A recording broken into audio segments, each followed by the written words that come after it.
Hi, good morning, everyone. We are on 29th of November 2025, and we are live for yet another CMAAO session. Today, our session will be focused on a very exciting and rapidly evolving domain in the modern medicine. We are talking about AI. Yes, AI in healthcare, transforming diagnostics, therapies, patients' pathway in hematology.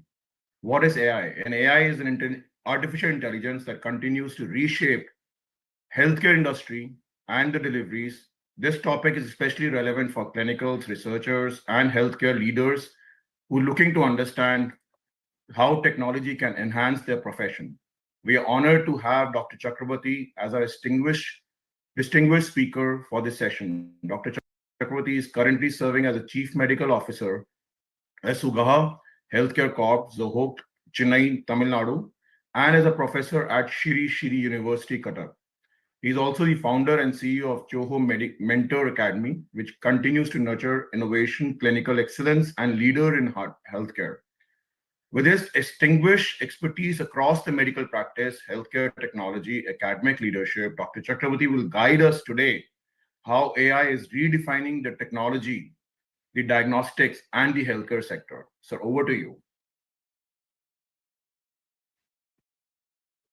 Yeah, thank you and welcome everyone.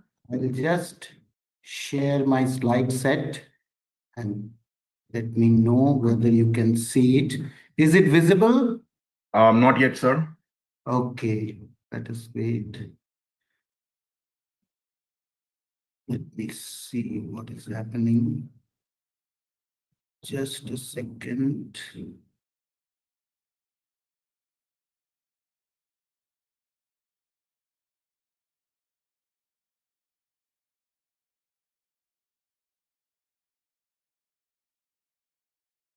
Yes, now we can see the slide. You can put it on. Yeah. Thank you. So, we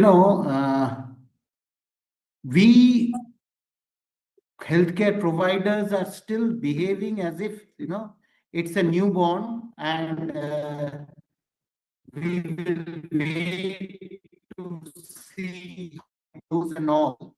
But I'll try to give you a perspective as we fit in it. So I actually live in a village in Tenkasi, Tamil Nadu, which is the global headquarters of Zoho Corporation. And I bring you greetings from there. Today, what we will discuss is obviously what is AI, especially from the clinician's perspective, from the lab diagnostic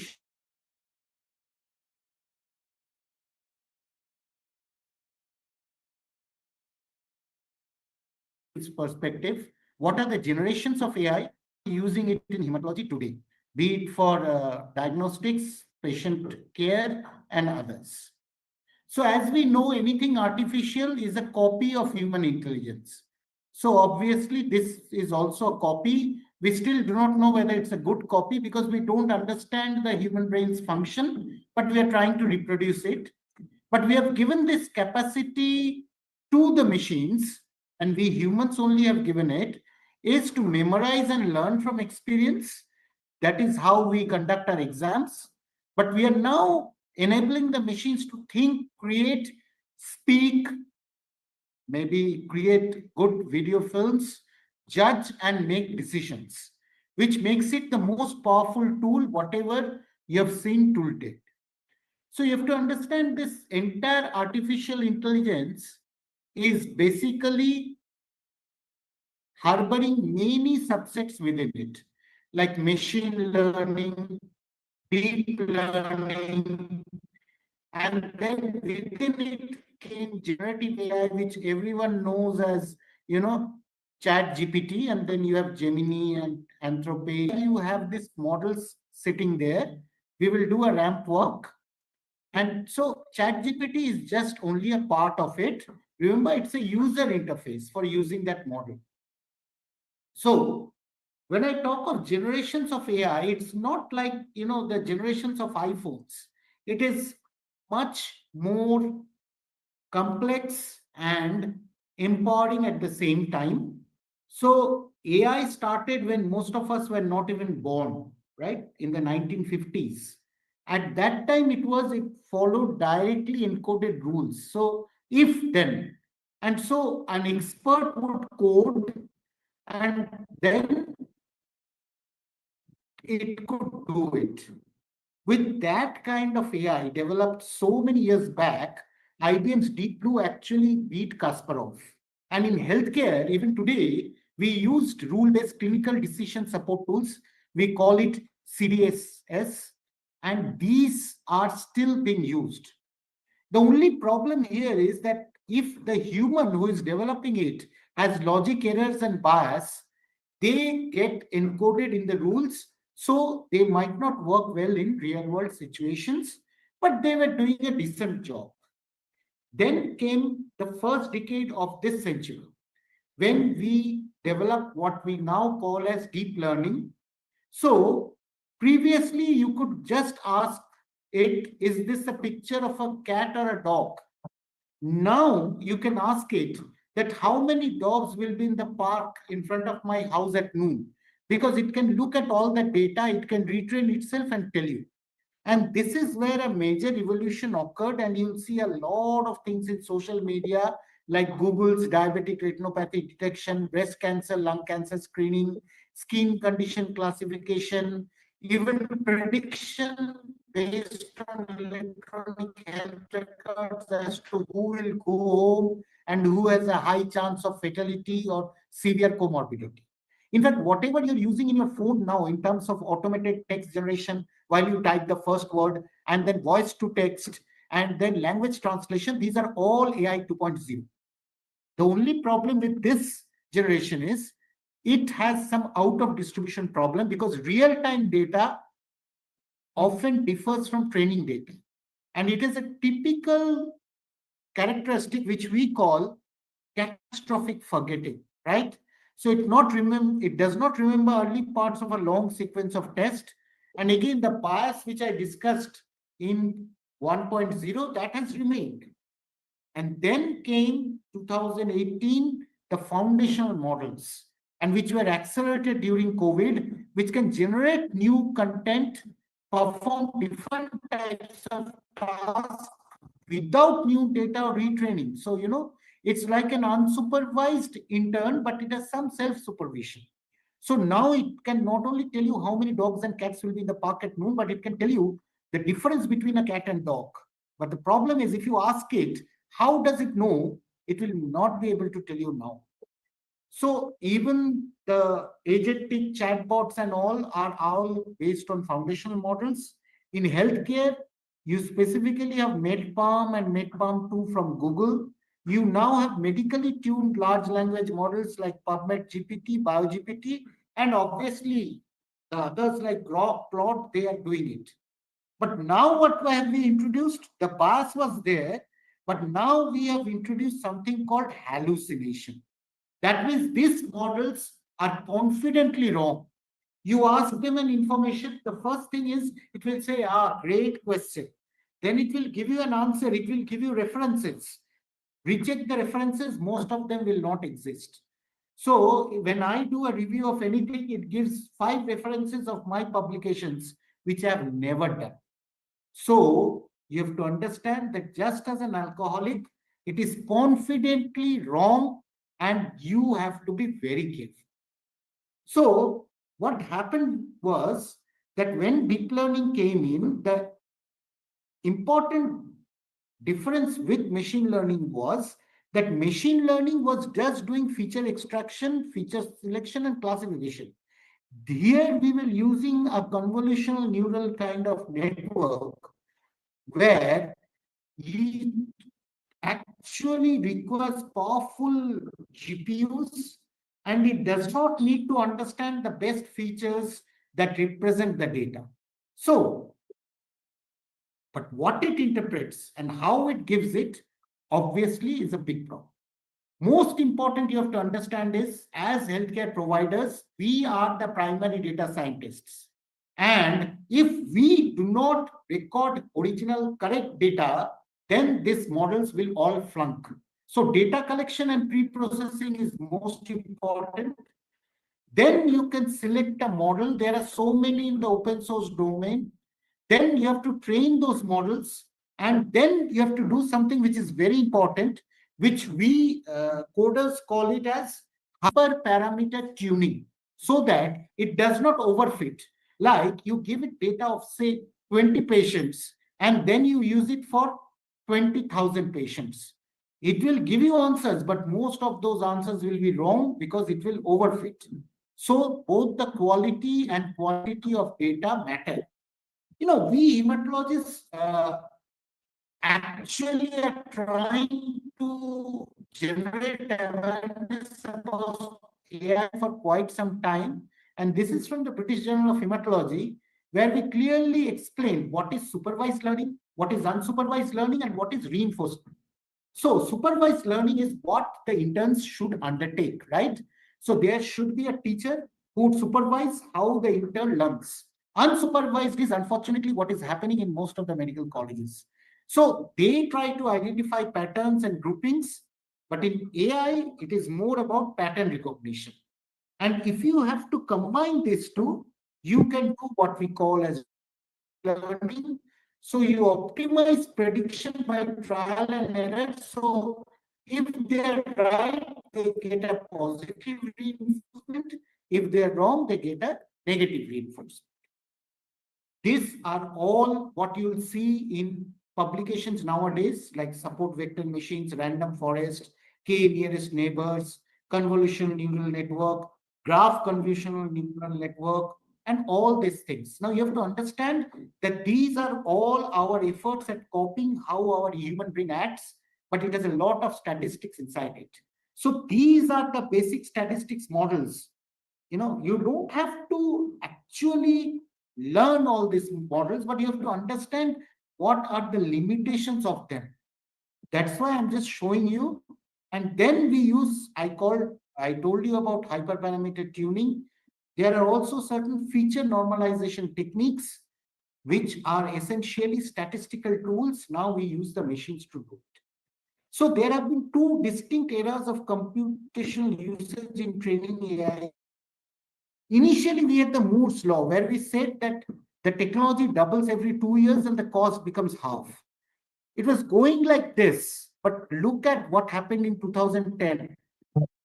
Now the curve is steep like this, and look at the processing speeds, 1E plus 4 petaflops per second.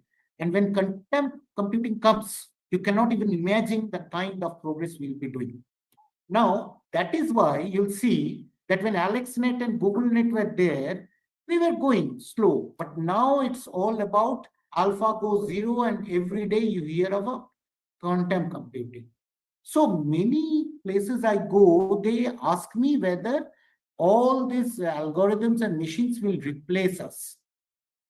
We have to understand, as far as visual interpretation and vocal interpretation is concerned, they have already beaten us around 2015. That means if you talk to a human and if you talk to a machine, the machine does better. This is already 10 years back. But have they replaced us? No, because there are so many nuances and we have to take care of them. So even these large language models were started way back in 1967, and then Stanford was there. Google Transformer architecture was already there in 2017, but the hype was created by OpenAI when they launched GPT-3, and now we are awaiting the launch of GPT-5. So what kind of data do they analyze in terms of billions of parameters? So GPT-3, they never tell the truth, but it's somewhere around 175 billion parameters. Megatron Turing NLG's graphs, 530 billion. We are slowly trying to now approach around 0.8 trillion. But if you consider the neonate's human brain, that can analyze 10 to 100 trillion parameters in a human brain. So never underestimate your own brain, right? Okay, they can read text, images, speech, video, structured, unstructured data, 3D signals from all sensors. They can answer questions. They can do your sentiment analysis. They can take out the relevant information. They can even tell what a picture is saying. It can recognize an object. But can it think like a human? So even after ChatGPT passed the Turing test, that means a human could not distinguish whether he was answering it or a human was answering it. It performed just like a 9-year-old in the theory of mind, which is a kind of reasoning ability. So when it first released its O1, there was a lot of hype about it, with reasoning abilities. But as physicians, we need to understand what are the different types of reasoning AI does. Some of this the humans also do. So you have deductive, inductive, abductive, analogical, even common sense, which is not that common. And then you have monotonic and non-monotonic. And then you have fuzzy logic, which is all over the place in your washing machines and others. And they're slowly being incorporated into healthcare. So what is deductive? This was AI version 1. If there is a presence of certain symptoms, it matches a known pattern, it gives you a diagnosis, right? This is what we also do, but it all depends whether those patterns are already loaded. So what is inductive reasoning? It can analyze large data sets of specific observations, like say patient symptoms, test results, and it then finds patterns and then makes broader probabilistic conclusions, which is akin to say weather forecasting, right? This is what inductive is. Now, what is abductive? Nothing about kidnapping. It generates the most plausible explanation for a patient's symptoms by forming and evaluating hypotheses against the observed data like symptoms and medical history.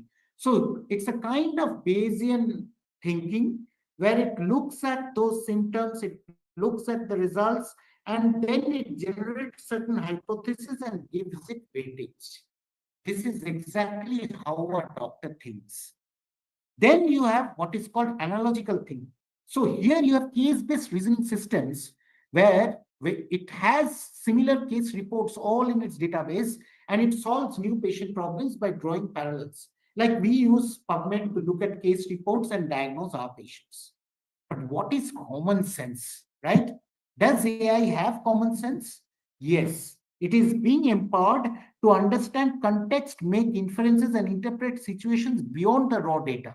So suppose it comes to know that a patient is feeling dizzy and he's a diabetic and he has missed his breakfast, it would automatically deduce that here it is probably not AMI. The chance is more of it being a hypoglycemia. So that is what common sense reasoning is in AI. Now, what is monopony? Monotonic is that it will not change. There are some truths, though medicine does not have any laws. But if the blood pressure today is above 140/90, it is hypertension. It does not change it unless someone feels that it has to be changed. But what is non-monotonic reasoning? It can handle incomplete or evolving information, allowing systems to revise the diagnosis. So from the symptoms, it says, oh, I think the patient has common cold. Then it is fed the chest x-ray. And then it says, oh, no, this is serious. This patient has pneumonia. So that is what is non-monotonic reasoning in AI. Now, fuzzy logic, as I was telling you, is it processes large structured data sets, and where we are using it today in medicine is in medical imaging analysis, be it chest x-rays, other x-rays, CTs, MRI, and then it can do some predictive modeling, and it can automate your administrative tasks so to be creative. So as you see, the current models which have been launched, including OI or Group 3 Reasoning Beta or O3 Mini, they actually have significant reasoning model shown in violet. So which era are we now? So just like DC and AD, We say before ChatGPT was DC and after DeepSeek, it is AD. Why? Why is DeepSeek so different? If you go back, you look at this, that it is doing great job in reasoning, but it does not need very expensive, high throughput GPUs. So that is why we call it AD. So what is happening actually in healthcare? If you look at, first of all, as I told you, it gets all the data. So there is better data-driven decision and automated data analysis. For screening from imaging, image segmentation, then you develop certain biomarkers, combined with it some blood parameters, urine parameters, and you do an automated detection. You can also do a food prognostication, risk stratification of disease, and then you can do cancer detection, monitoring, progression. And on top of that, we are going slowly towards personalized cancer therapy, not one size fits all, and it's not about carpet bombing like Intel. Now, you have to understand that AI cannot work in a silo, in isolation. It relies on big data. So where from does this big data come from? Right? It is coming from genomics, because now you have next generation sequencing at a reasonable cost. It is coming from the epigenetic data, methylation, demethylation. It is coming from the proteomic data using Malditoff and all other platforms. So you exactly know after the gene gives the signal what happens to the protein, how the transcriptomics is working. But most important for us, it gets data from electronic health records and electronic medical records.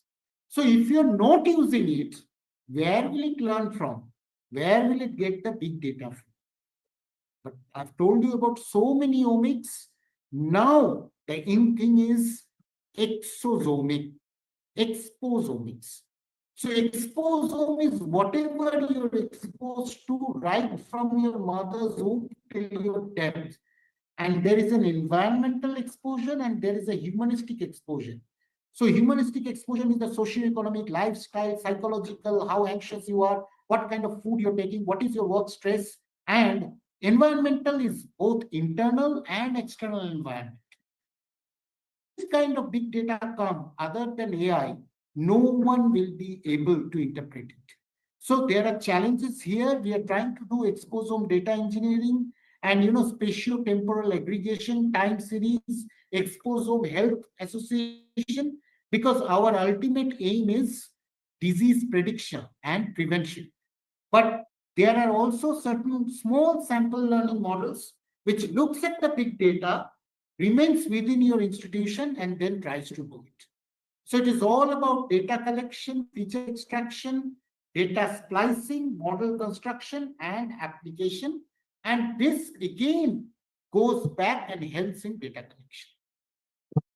So all the technologies together are actually working.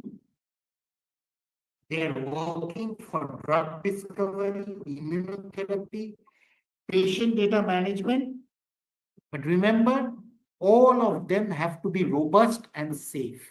Now the question that why AI in hemato-oncology? Because hemato-oncology or hematology in particular stands as one of the most data-intensive medical specialties. It generates vast amounts of information from peripheral blood smear, from flow cytometry, from next-generation sequencing, and even from multi-omic analysis. So this wealth of data actually presents a challenge, but it also gives us an opportunity for the modern clinicians. And where does these diagnosticians face a problem? Cognitive fatigue. If you're having long microscopy sessions, any brain will get fatigued, and you're doing routine work. And then no two hematopathologists can agree on a particular diagnosis. It has been proven multiple times. So even World Health Organization has its own classification, International Cancer Congress has its own classification, and within it you will see that they say ultimately they went into a consensus, but there was some discordant data. And there are a lot of time constraints when processing complex data sets. So these challenges become particularly acute when dealing with rare cell populations, even rare diseases or subtle morphological changes. Now you're doing single gene sequencing. So imagine the kind of data what you are doing. Now, whatever I could make you understand about artificial intelligence, you must have understood that it is very good at pattern recognition, at high dimensional processing, and multi-dimensional integration is what it is capable of. And that's why it does well in predictive analysis, prognostic biomarkers, treatment response. The entire patient pathway can be better if it has certain data. But the critical principle you all have to remember is that it augments rather than replaces clinician. It's a powerful diagnostic adjunct. It enhances human expertise, but you have to preserve the irreplaceable clinical judgment that defines quality patient care. Now, as I showed you the generations of AI, what were we doing in hematology? In 1980s, we have already developed image processing software, automated blood cell morphology. There are European versions. There are now Indian versions, which can assist cytologists in differentiating different types of leukocytes and other abnormal cells. In the last century, we developed rule-based expert systems in laboratory medicine. This I'm talking only of diagnostic hematology, right? And then 2010, when you got those machine learning, SVMs, gradient boosting, so non-linear biological data, along with proteomic, transcriptomic data. And then with deep learning, with the convolutional neural network, they have started outperforming pathologists in classifying bone marrow aspirates and medical images, but don't feel threatened. No, they will do some things good, they will do some things bad. Human in the loop is the most important strategy. And today, the generative AI models actually simulate new molecular structures. They synthesize training data. So it's very good for training the future hematologist also, and they can generate explainable insights for precision medicine. But there are certain black boxes there. So this is from an article published in Blood Advances on 6 November. These are the terminologies we are now using. So you might be thinking, what is agentic AI? They are capable of autonomous decision making, self-directed goal setting. They can work on your behalf, but then it can commit mistakes also. So if I want to demonstrate the difference between machine learning in hematology, deep learning in hematology, machine learning will go through the joint ultrasound images. They will extract the features into algorithms, classify them into patterns, and say whether there has been a bleed or not. Deep learning actually uses neural networks to perform that same task. Sometimes it is better, sometimes it is worse. So in digital morphology, digital microscopes have transformed, like YOLO V10 model now demonstrate exceptional performance metrics, 96.85% accuracy, 96.76% F1 score, 12 distinct white blood cell types. So especially in the districts where you do not have trained pathologists or even good trained technicians, this can create the difference. Even for bone marrow morphology, it can not only diagnose leukemias and other blood cancers, it can also say what is the degree of fibrosis, which even, expert hematologists need some years to learn. And it's a Cohen's kappa coefficient of 0.83. Obviously, no, nothing is 100%. And then now you have vision language models such as CLIP and MedClip, which generates draft pathology reports by looking at the images, reading the history, reading whatever these systems have generated, and then there is a comprehensive report being generated. Now, flow cytometry is all about data and numbers. So here AI has been in a major role for the last 30 years. So there's a company called BD, they are leaders in flow cytometry. Last year, they have acquired 27 AI startups. So you can imagine what they want to do. You can use 40 different flow colors. You can even do unsupervised clone discovery like flowsome or neighbor embedding technologies, automated gating, because gating is so difficult. You cannot get good flow cytometries even in the major metropolitan cities now in India. And as far as minimal residual disease is concerned or measurable disease, it can detect 1 in 10 to the power of 6 cells. So that is the capability. I'm just showing you this review article. You can read it to understand how we have developed it. This is already 2 years old, but it shows you how the gating is done. And if I, on the left side of mine is the manual gating, on the right side is the automatic gating done by the AI-based machine learning. You cannot even detect a difference. So you just have to run the sample even in a district hospital, upload it, AI will do the basic triads, and then one cytometrist sitting somewhere, flow cytometrist will do. Similarly, it has revolutionized cytogenetics and karyotyping because these are also very monotonous and tedious works. Cytogenetics requires at least 20 years to become an expert. So now you have state-of-the-art transformer-based karyotype systems trained on databases like 50,000 images, which does a lot of work. In solid tumors, now where there's blood flows everywhere, so we already had it. Even liquid biopsy is now helping us to look at circulating tumor cells. AI is helping us in signal enhancement, multimodal fusion, and detecting relapse 4 to 8 weeks before conventional methods. Obviously, this is still experimental. It has a 75% sensitivity, but 98% specificity. We are also trying to integrate our genomic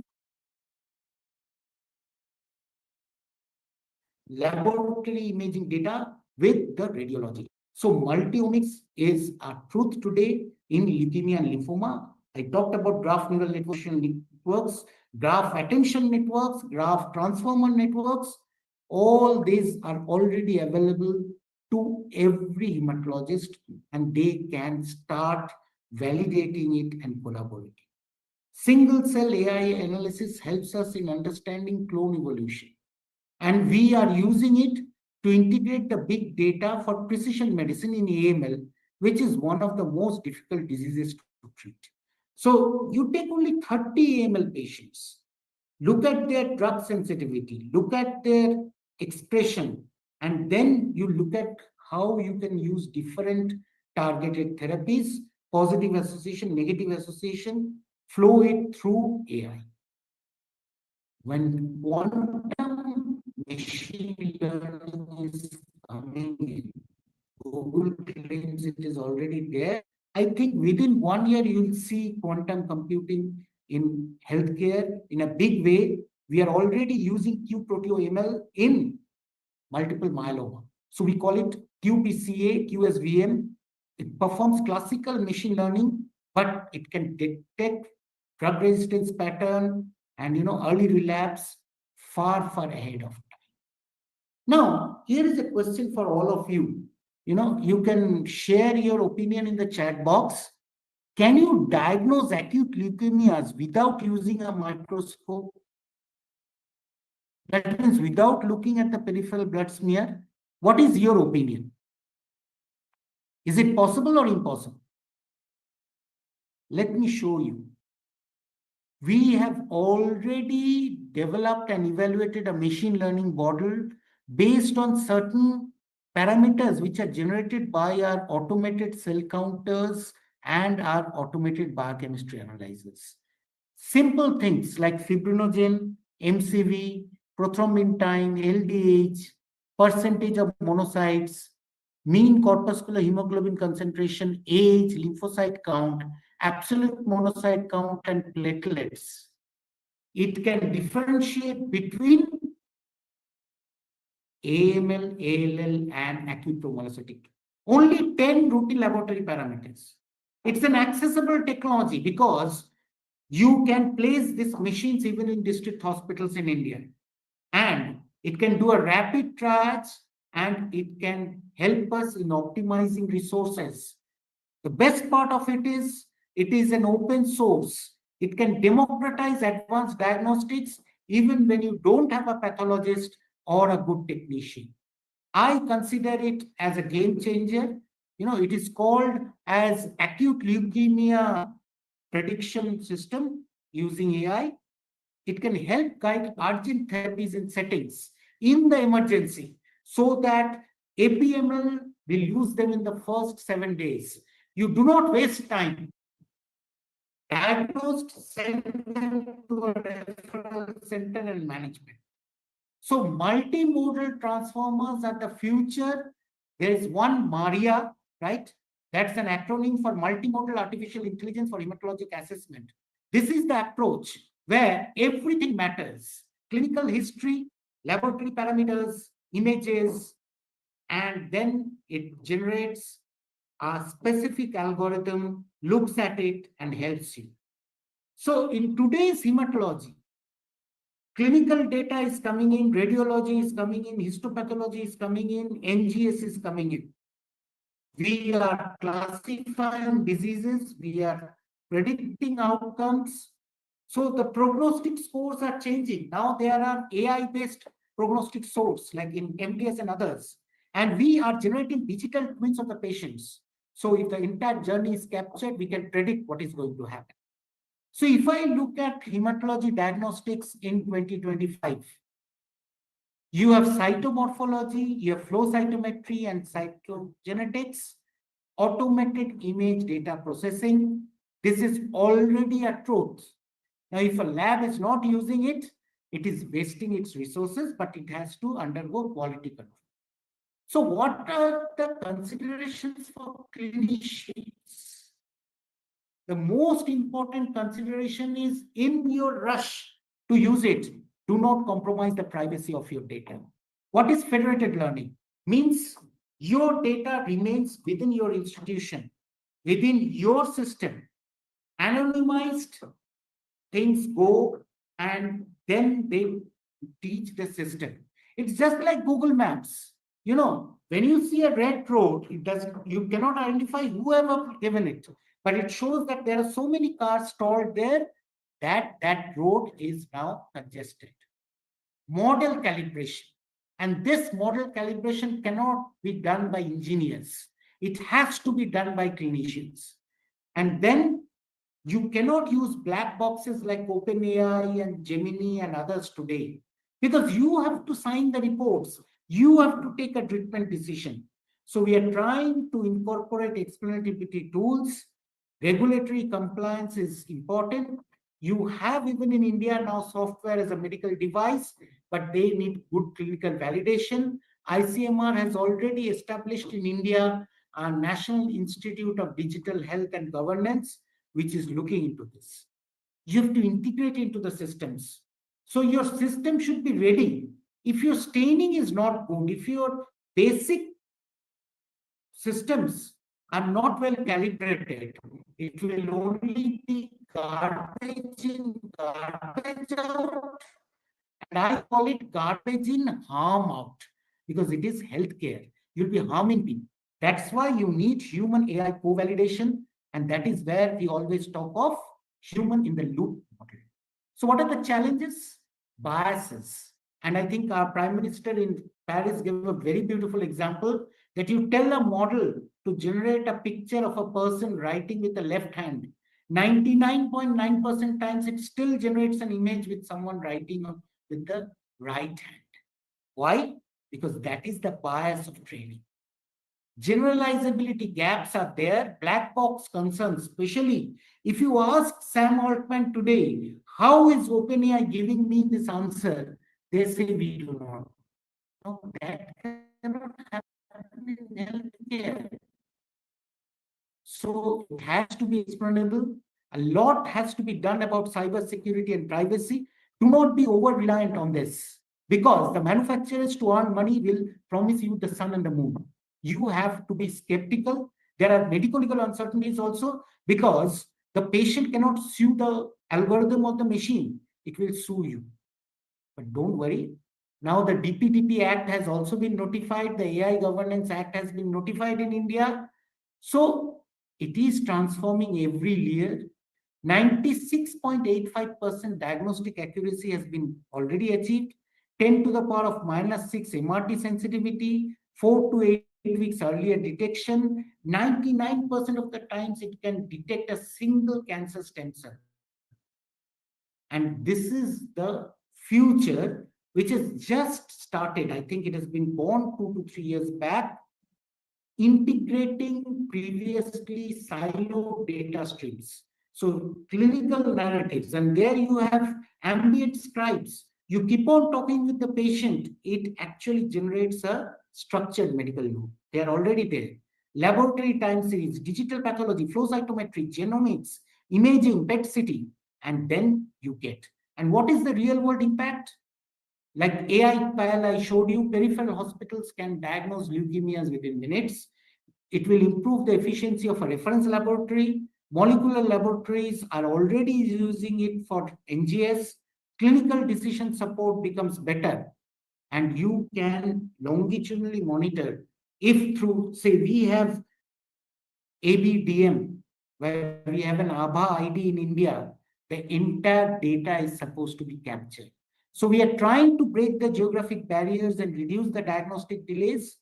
But where is hematology? This is what I downloaded last week from the US FDA website. Out of 1,248, more than 900 are in radiology.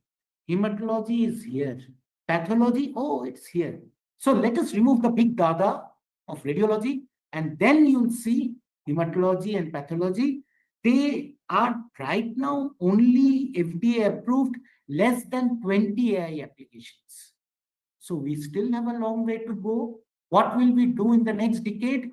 We will clinically validate and deploy. We will standardize and scale it, and clinicians have to play an important role.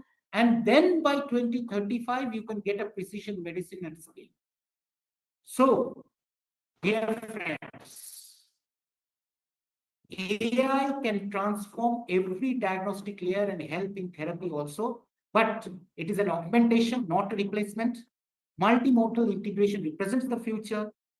Implementation requires thoughtful approaches, good vision, and collaboration. The hematologist, or in fact, any clinician, has to be AI literate, because otherwise the technology will fool you. This is what we are doing right now. Patient specimens, clinical information, multi-omic panel. You can then predict it, prognosticate it, and diagnose it. This is a visual abstract from the review article, which shows you in drug development, in diagnosis, in prognosis, treatment, and research, there has been a revolution. We can't deny it, but we have to critically evaluate them. We have to collaborate with the other disciplines. So as I always say, please don't leave it to the engineers. Please don't leave it to the CEOs who are running after profits. You have to have a fair play. And that's why clinicians should take a leadership. And if you're interested, we have recently published a book in India, and I've written the chapter on hematology and oncology. You can scan this QR code and get in touch with me through various platforms, and would be lovely to answer your questions.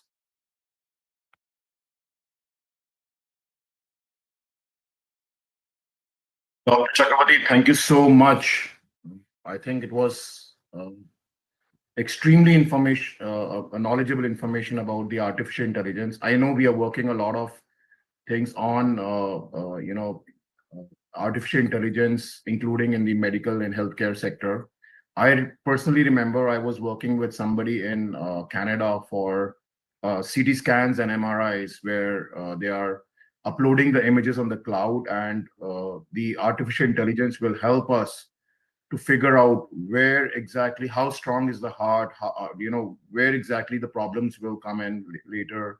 So a lot of things are involved. I have invited some of them on this presentation later, not today, but with this note, we would like to open the question answers. We have Dr. Chong here, and we have Dr. Kakri here. Dr. Kakri is the president. Dr. Chong is the chairman. Before I can invite Dr. Chong, can I have Dr. Kakri here if he's still available? Dr. Karki? Yeah, Yes, sir. good morning. Yep. On behalf of CMAAO, I thank you and the speaker for the fruitful discussions, presentation about AI in medicine. This is a very important topic, and especially for nations like developing nations, it's really challenging. I hope, and since it was focused on hematology, I agree, AI has not been put. I hope we will have more discussions after this question answer sessions will be more fruitful. And thank you for having us here. And thank you, speaker. That was Dr. Anil Karki. He is the president of CMAAO. Dr. Chang, please take over. Thank you, Sarah. And thank you, President, for your message for all of us. Welcome. And Dr. Chakrabarti, thank you very much for that wonderful presentation. I just have a question. This agentic change that they talk about will probably result in a lot of job restructuring, loss of jobs, etc. Do you see any major impact of AI for the medical sector? Yeah, so that's a good question because everywhere I go, people ask me, will it replace us? Now, we have to realize in a country like India, you have a significant population who never come in contact with a physician throughout their life. So, if there is something which can help them, I look it as a positive employment generation. I'll tell you why. Right now, I am doing a piloting where you have certain point of care diagnosis at the village, and you have a trained human who is interested, need not be a trained doctor, need not even be a trained nurse, who can be the buffer between that human, that point of care, and maybe a teleconsultant specialist sitting somewhere in a city. So all those things, if they're used correctly, new types of jobs can be generated. But obviously, if you talk of receptionists and other things, they might lose their jobs because we are already seeing it in the healthcare sector that agents are doing. Sometimes they're not doing a good job. But one good thing in healthcare is humans want the human touch. So even if it's agentic, you have to place someone, because I've used the agentic AIs for airlines also. Ultimately, they're hopeless, right? Whenever you have a specific problem, they will then take you to a human. But I feel that when they slowly learn, they will do it. And I'll give you the flip side of it. Recently, I worked with Sridhar Vengu and he tweeted, so there was some confidential data shared, and then it was said, sorry, the agentic AI is saying sorry. But actually, whether it's the agentic AI or the human, you never know. So humans may blame the agents for all the errors, and then you do not know whom to blame. But yeah, I strongly have suspicions that routine kind of jobs might be lost. But I think it is time to reskill those same people and then take them in, because healthcare itself will grow. It is just that whether we can keep it safe and then it can improve the quality. But I think safety is our utmost concern at this point of time. Yes. Also, the other big aspect about AI in medicine is the medical legal implications, right? As you mentioned in your talk, that you can't really sign off on an AI, right? Or an AI can't sign off on itself and bear medical liability. Yeah. So you still need a human to bear medical liability and legal liability and be accountable. So accountability, medical liability is still it's still something that and will stop. it has to be also in terms of governance. So we are trying to bring out a white paper. What is ethical AI, right? Because even within organization, we are seeing that they're saying, no, we are using it. I say, where is the validation? And what happens if it misleads you, which it can confidently do? I mean, all of us who have used it know how confidently wrong it is. So obviously, those are the emerging frontiers. But what I feel is that we clinicians should not leave the leadership space to others. If we do it, we will suffer. So that is one important thing all over the world. I actually request all the healthcare providers, even the nurses, even the medtechs, that they should not leave the space just to the technology or the technologists. This is my humble request. I also, when I use AI sometimes to search for certain things, I find that the way I question the AI is critical. But the problem is that the layman can't question it the way we question an AI on a medical topic, because we will be questioning with a certain kind of thinking, and we question the AI with a certain kind of thinking, then we come up with a very, very good outcome. But if a layman doesn't understand how to question the AI, then it doesn't derive the value so you need some thinking in your brain before you actually use the AI. Absolutely. So, even when those other courses came in, like Coursera and others, we realized that it was not helping the people. It was helping experts who had some knowledge, and they were helping it. Here also, it's the same thing. So when a patient comes to me that ChatGPT has told me this, I said, see, you have to understand that ChatGPT is a friend sitting by my side, but it can be an enemy to you depending on the kind of illiteracy you have. So be very careful, right? So we can see how powerful a tool it is, because we will know how to question ChatGPT on a medical topic, whereas a layman would not know how to, and we'll be able to derive the biggest value from a ChatGPT questioning.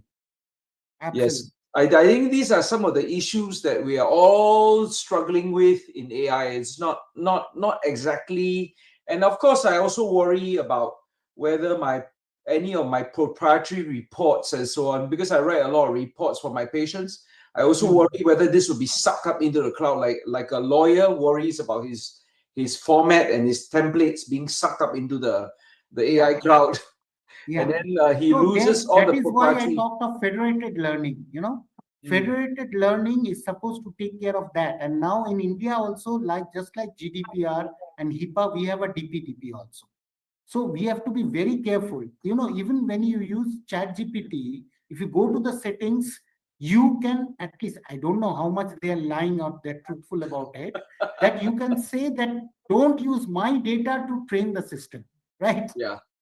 And if you have to do it, it has to be in a totally anonymized layer. So now even the LLMs are good at coding all those. So, but remember, it does not forget anything. Yeah. So if I tell it to forget also, and then I ask it, okay, what did I ask you to forget? It will tell, oh, you asked me to forget your name. And your name is this. So it never. Dr. Ashraf, Prof. Ashraf, you have a question?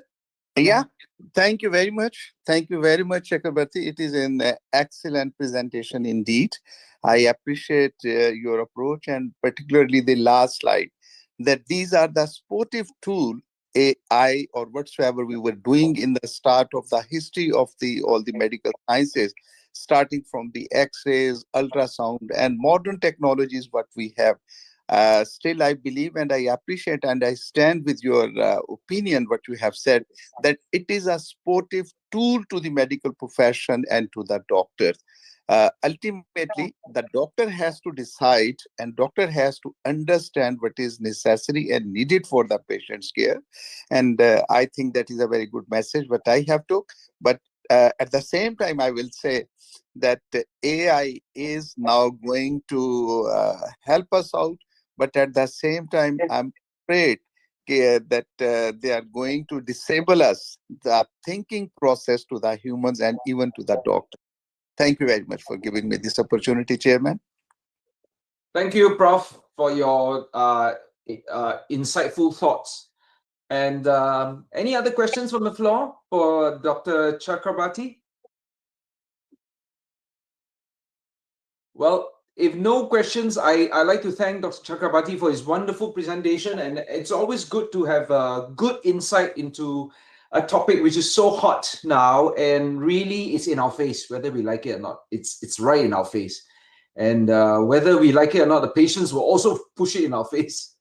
So thank you very much for that wonderful discussion and and presentation, and we really benefited and enjoyed it very much. Thank you so much. Thank you, Dr. Chakrabarti. Any take-home message you have for our audience? No, the take-home message is very clear that when you could learn 22 subjects already, this is another subject which you need to learn, right? Yeah. You cannot keep it that, others will do it and we will use it. I'm not asking you to learn logic which you are going to use. So I think we need AI literate physicians all over the world. And that is where, such awareness sessions and others can help us. Please read and play with it. Play with it, you'll understand it better. Perfect. So I think with this note, we would like to end this wonderful session. Thank you, Dr. Chakrabarti, for enlightening us with the AI knowledge. And with this note, we would like to end the session. We will again be back with another session, another week. Thank you so much till now.